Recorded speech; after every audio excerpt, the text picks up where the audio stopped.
मातृभाषा हमारी हिंदी न है। हिंदी मातृभाषा न है, राष्ट्रभाषा राजभाषा है। और हमने आंख मूंद के अजय करे आवाज जनगणना वही हिंदी लिख दे। तो हमने क्या कहे की जरूरत है कि हमारी मातृभाषा मगही है, मगही लिखा हमारी हिंदी के न है। और दूसर भाषा में हिंदी भी हम लिखवा सकी। तो यही से हम कही थी कि अब हमनी के जगह के जरूरत है, मगही के 8वां अनुसूची में जोड़ेला है।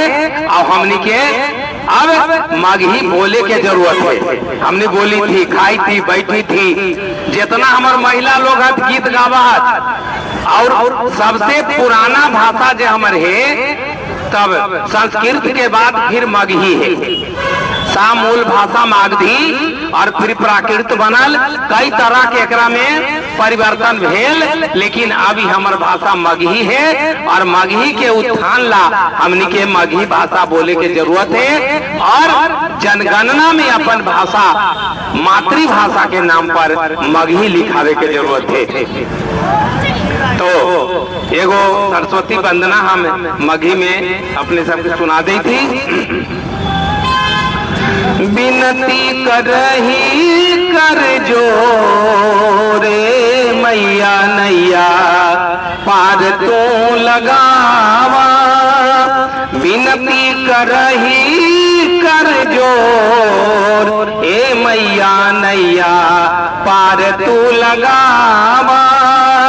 हाथ में बीना तोरा हंस के सवारी, महिमा महान तोरा पूजे नर नारी।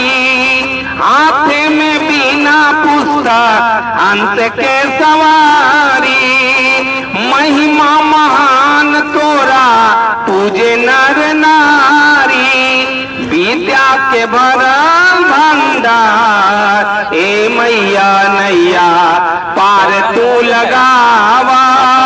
विनती करही कर जो ए मैया नैया पार तू लगावा। ब्रह्मा विष्णु मैया तोरे गुण गावे, शंकर निस दिन ध्यान लगावे। ब्रह्मा विष्णु मैया तोरे गुण गावे, शंकर निस दिन ध्यान लगावे। नैया के बन पतवार ए मैया नैया पार तू लगावा। विनती करही कर जोर ए मैया नैया पार तू लगावा। झांझर नैया मैया डगमग डोले, झांझर नैया मैया डगमग डोले।